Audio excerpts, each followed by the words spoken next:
Welcome to the Martin Bailey Photography Podcast. It's November 27, 2017, and this is episode 597.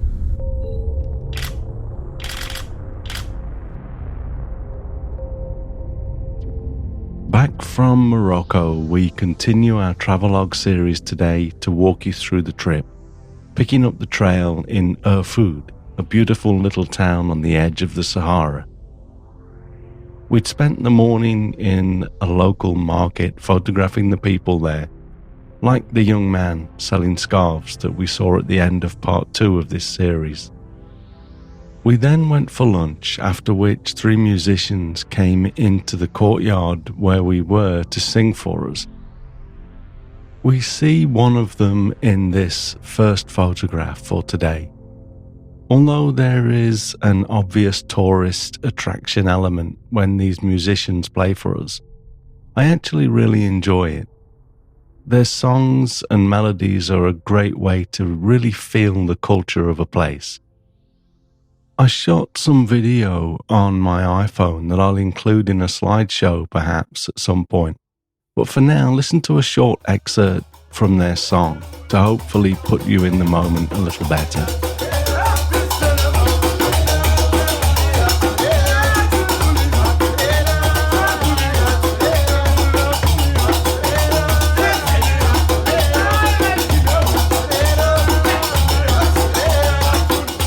Perhaps the music wasn't quite what you were expecting from the photo, but hopefully it gave you a better sense of the atmosphere.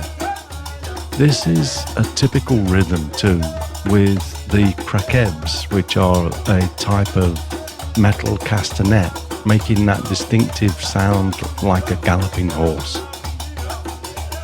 The light was somewhat challenging in the courtyard, as there were lots of small holes in the vine above, so I exposed the image to ensure that these spots didn't blow out, and then increased the shadows to around 70 in Capture One Pro to bring back the shadow detail. I find this works better than allowing the highlights to blow out and then bringing them down, because once the detail is lost in the highlights, you end up with a white spot, regardless of how much you try to recover it. After lunch, we were met by our 4x4 drivers and transported into the desert to our camp for the next 2 nights. The luxury tents weren't quite as luxurious as they'd promised to be, although very nice to say we were in the Sahara, and the sand dunes near our camp were a little bit of an anticlimax. This is one of the problems with a first visit trip, planned on paper, but also the reason why I priced this tour as I did. I had been told that this was a great camp because it wasn't teeming with tourists, but there is a reason it's not teeming with tourists. It's because it's not very interesting. We took a walk into the dunes behind our camp and photographed as the sun went down, but the relatively small dunes were scattered with clumps of grass that made them very unphotogenic in my opinion. I would fix that the following day with some adjustments to our plan, but for now, the following photograph is one of the few images I was somewhat happy with from this shoot. Because the larger scene wasn't that pretty, and because I often do this anyway, I decided to zoom in and capture some details. I shot this at 400mm with my 100 to 400mm lens and just showed the layers of sand and the ripples from the wind, and kind of made a bit of an accent out of one of the clumps of grass that was, for me at least, pretty much spoiling the location. I was in 2 minds as to whether to go back out at dawn, but it's not every day you wake up in the Sahara Desert, so a few members of the group and I went back out the following morning, using flashlights initially to navigate our way back into the dunes. The soft morning light just about makes this particular scene bearable for me to show you, and hopefully this will also give you an idea of the scale of the dunes. I kind of like the rosy orange colour here, and the undulating lines are nice too. But if I didn't need to show you where we were, I'd probably never show this photograph to anyone. At least at dawn, though, the angles where there wasn't so much grass were a little more photogenic, making the location a little more bearable. After breakfast, I changed our plans and arranged for the 4x4 vehicles to come and take us to a different area with the promise of better dunes. We adjusted our plans to have some camel handlers in the new area and set off, initially visiting a nomadic family where I photographed this lady in the shade of a structure next to the main cabin. This lady was difficult to photograph, probably somewhat shocked to have a group of photographers turn up on her doorstep in three 4x4 vehicles, but it turned out to be a nice little stop. As we'd been conditioned, we paid her a tip for her time, and just as we were about to leave and the other two cars had pulled away, we were saying that in Namibia we take more practical supplies to these people. And our driver got out and gave her a case of water and some butter. Although not always possible or even necessary, this seemed a much more appropriate way of thanking this lady for her time and cooperation, and I would imagine much more appreciated. After this, we drove through to a town on the other side of the dunes where we'd stayed and stopped for a restroom break in a little oasis where we found some wonderfully charming men to photograph. To make it easier to format the blog post, I've created a triptych of my favorite three images rather than adding them each individually. I had the gentleman on the left stand in front of the Moroccan flag on the wall, making for a very striking background and wonderful contrast between the red and the white of his turban. The light was beautiful with the men in the shade, but a very brightly lit courtyard behind us, so they each have really nice catchlights in their eyes, and the light is much less contrasty than if we'd had them stand in the sun.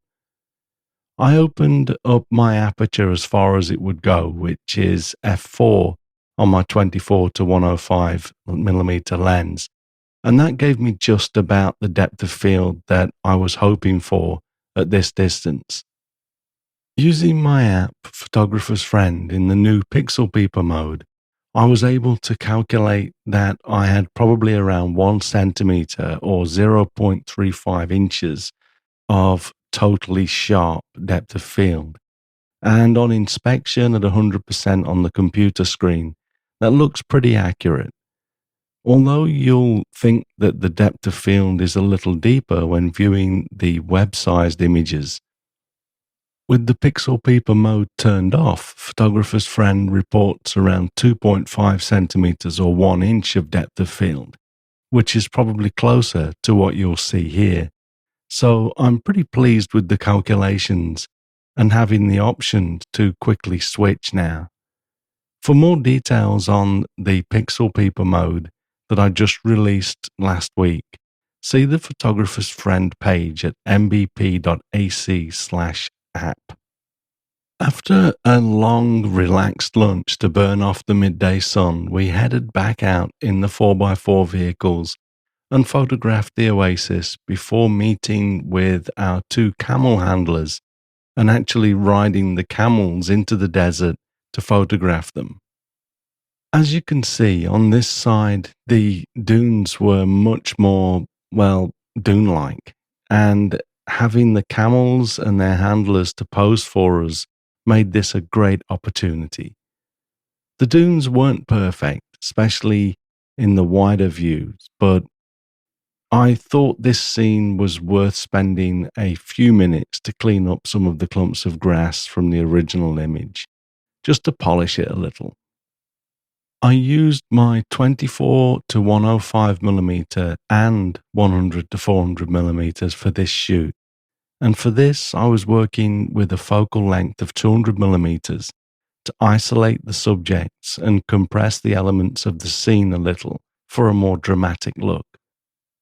Although I directed the shoot as far as where we stopped and where the camel handler walked for us, being accustomed to having his photograph taken like this, when there was a pause in the shooting, the camel handler wrapped his headwear around his face and sat in front of his camels for this next photo. I was thinking it was quite a nice pose, and then he had the front camel sit down and he leaned against it for this second image. He also laid down for a third pose, but I prefer these first two images. Both of these were shot at around 200mm, and I stopped down the lens to f11 so that the camels were also relatively sharp. In the shade at this point, that gave me an ISO of 4000, although there's no grain in the images because I was exposing them with the information over on the right side of the histogram. This next photograph is one of my favorites from the entire trip, as we had the camel handler walk the camels around and over the brow of a dune to the right of where we were standing. As you can see, there was now a little red in the sky too as the sun neared the horizon. I allowed this image to go to near silhouette, but decided not to plug up the shadows completely so that you can still see a bit of detail in the animals and this side of the dune. Due to how tightly the camels were tied together, it was actually more difficult than I'd hoped to get a shot where there was separation between all of the camels, but this is one of them, which contributes to my reasons for making this a favourite. I shot this at 35mm with the aperture set to f10 and my ISO was at 500 for this image. Colour-wise, this next photograph is much better, but there isn't any separation between some of the camels here, and I'm sure you'll agree that this kind of messes it up a little bit. Still, I'm happy with these shots on the whole, and the group was probably the most excited that I'd seen them as we worked this location. You probably can't tell as this is now almost completely a silhouette, but this is a different camel handler in blue as opposed to the white clothes of the other handler. Okay, so as the sun goes down in the Sahara, we'll start to wrap it up there for today. I have another 10 shots or so that I'll share with you in the concluding episode of this Travelogue series, probably next week. We actually still have a little bit more work to do before I can start taking bookings for Morocco 2018.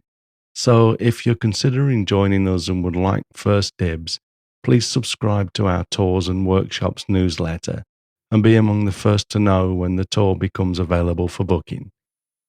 I'll also be updating our tour page at mbp.ac/Morocco as soon as we lock in on the details. Thanks very much for listening today. If you enjoy this podcast, please share a link with your friends. Subscribe in iTunes or your favorite podcast program to ensure uninterrupted delivery. If you have a moment to rate the podcast or leave us a review in iTunes, that helps to keep us relevant in the huge number of podcasts out there now.